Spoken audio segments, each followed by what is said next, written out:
Hola a todos y todas, soy Gianoto María del Carmen, estoy cursando la Tecnicatura en Cerámica y hoy voy a exponer un trabajo práctico que pertenece a la materia Teoría de la Percepción y Comunicación a cargo del profesor Fausto Nacimbene y hablaremos específicamente del capítulo 3 de Fourier, el análisis sin sentido.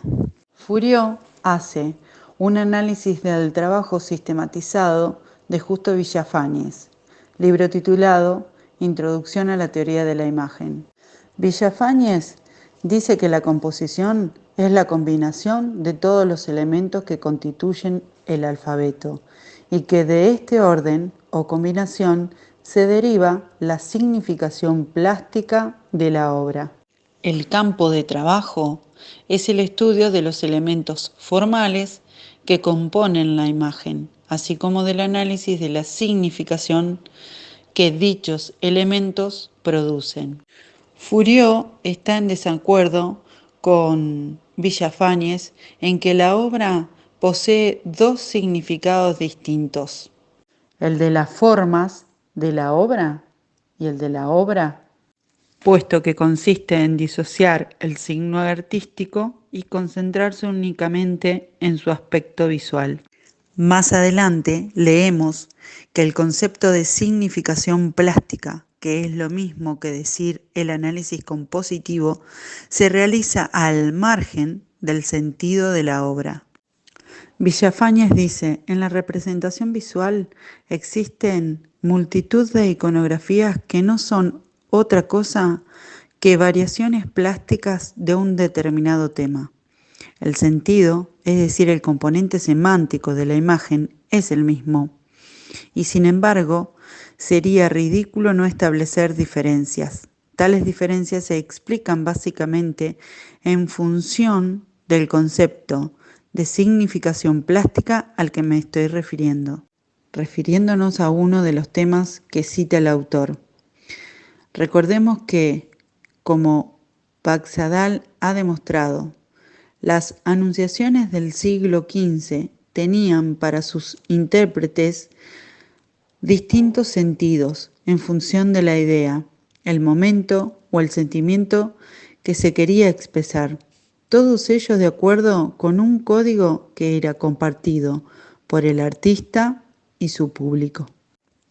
Para referirnos a otro de los temas citados por Villafañez, el de la adoración, nos concentraremos en la adoración de los magos, la más popular. Es notoria la diferencia entre el carácter cortesano, lujoso y optimista de la Epifanía de Gentile y el de la Epifanía del Tríptico del Bosco, que se conserva en el Museo del Prado. Ambas obras representan lo mismo con diferentes objetivos.